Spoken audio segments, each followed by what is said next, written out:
Ang Mandawi City Fire Station ubos sa liderato ni Fire Chief Inspector Alvin A. Torion, City Fire Marshal. Nagpasigarbo sa bagong naong sa roof deck garden, usa ka proyekto nga naghatag kinabuhi ug kahulugan sa espasyo sa ibabang bahin sa istasyon. Sa iyang unang mga semana sa serbisyo, gipakita dayon ni Fire Chief Inspector Torion ang iyang dedikasyon sa kausaban ug kalambuan pinaagi sa pagpatuman sa usa ka proyekto nga dili lamang alang sa kahapsay sa istasyon, apan usab sa paghatag og relaxation space ug eco-friendly nga lugar para sa tanan niyang personahe. Gikan sa pagkahimong usa lang ka rooftop urban garden isip entry sa sugbusog program, kini karon gi-level up ug nahimong mas lapad ug mas relaxing nga lugar para sa tanan.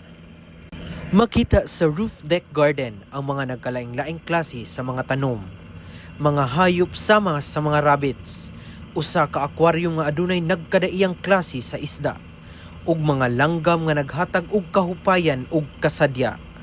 Dugang pa, kumpleto usab kini sa usa ka entertainment lounge nga mahimong mamugna isip lecture area para sa mga OJT ug kapahulayan para sa mga bisita nga mosuroy sa istasyon.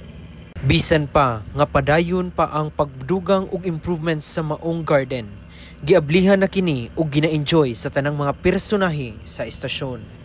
Kini nga roof deck garden usa ka simbolo sa pag-atiman sa wellness, dili lang sa panglawas apan usab sa mental na aspeto sa atong mga bombero. Human sa taas ug kapoy nga oras sa serbisyo, aduna na sila'y dapit nga makapahuway, makasuhop og preskong hangin, ug makapadayon sa pagkahiusa isip usa ka pamilya. Kini nga inisyatiba usa lamang sa daghang lakang nga gitakda aron mapalambo ang serbisyo ug kapasidad sa mga bombero sa Mandawi. Usa kini ka modelo sa visionary leadership nga gikinahanglan sa panahon karon.